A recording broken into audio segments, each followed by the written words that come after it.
سڵاوتان لێبێت. ئەمڕۆ لە یادی دامەزراندنی پارتیە ئەمەوێ پامێک پێشکەشتان بکەم. پامێک بۆ ئەو خەڵکە دڵساف و دڵپاکەی کە بە دڵپاکی خۆی شوێنی ئەو حیزبە کەوتووە. پێی وایە حیزبە خزمەت بە بەرژەوەندەکانی کوردستان و نەوەکانی ئایندەیان دەکات.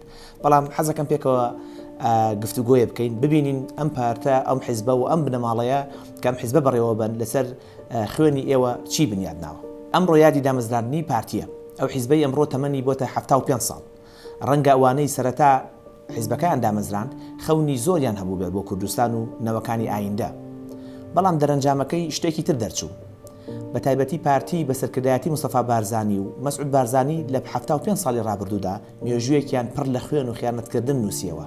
لاپەڕەکانی مێژووی ئەم حیزبە خیانەت و خوێنی لاو و سەرکردەکانی ئەم وڵاتەی لێدەچۆڕێت. ئەم حیزبە خودی بنەماڵی بارزانی بە کوشتنی سەرۆک هۆزەکانی نارەکانیان نەوەستان و کەسانی قارەمانی وەک فاخیر مەرگەسووری و براکانی و عەلی عەسکەری و هەزاران فەرماندە و شەڕڤان و گەلیلایان شەهید کرد تاوەکو بناغەی بنەماڵە و حیزبەکانی پێپتە بکەن.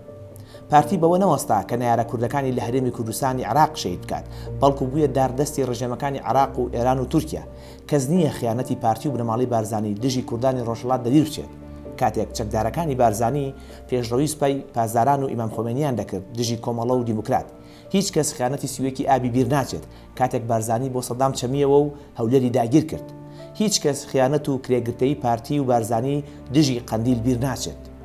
لە حکومڕانیش پارتی لە بری ئاوردانەوە لە کەسوکاری ئەوانەی خۆیان لە پێناو ئەم وڵاتە بەخت کرد، لە بری ئاوردانەوە لەو هەزاران ڕۆڵانەی کە تەنان لە پێناو پارتیشە خۆیان بەکوشتا هەولێری پایتەختی کرد بە لانکەی بەعسیە خوێن ڕێژەکان.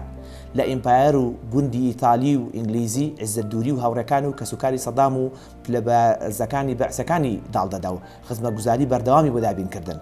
بەڵام کەسوکاری پێشمەرگە و پاشماوەکانی ئەنفال لە گەڕەکە هەژارەکانی وەک باداوا و هەشتی حەسارۆک و هەولێری نوێ و کەسنەزان و تەعجیل و تەیراوە و بەحەرکە و قوشتەپە نیشتەجێ کرد کە تەنانەت ئاوی خواردنەوەشیان بۆ دابین ناکرێت و کۆڵانەکانیان لە بۆنی ئاوەڕۆ تەنراوە. پارتی بوویە کۆمپانیایەکی پڕبەرهەم بۆ بنەماڵی بارزانی و دەوروبەرەکانیان و بە سەدان ملیۆن دۆلاریان بۆ خۆیان کۆ کردەوە.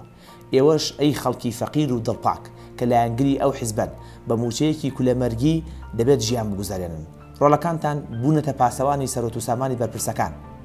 ئێستا پاش هەموو ئەو خیانەت و نادادگەریە پارتی بە سەرۆکاتی بارزانی ئەیکات دەبێت لە هەر کات زیاتر بە نەفرەت بکرێت و هەموو هەوڵەکان یەک بخرێت بۆ سزادانی ئەم حیزبە و سەرکردەکانی، نەک بە ناوی یەک ڕیزی و گوتاری قەومی خەڵک فری و بدرێ وەک چۆن ئێستا یەکێتی و گۆڕان دەیکەن و دەیانەوێت لە دەرگای پشتەوە دەنگەکانتان تەسلیم بە پارتی بکەن لە بەغداد. ئێستا دەرفەتێکی گرنگ بۆ سزادانی پارتی و هەموو ئەوانەی خزمەت بە مانەوەی پارتی ئەکەن، چونکە هیچ گەلێک ناگا بە ئامانج هەتا ئایندە بە دەستی خۆی دیاری نەکا و خۆی خیانەتکاران سزا نەدات، خۆی ئەبێ چارەنووسی خۆی دیاری بکات.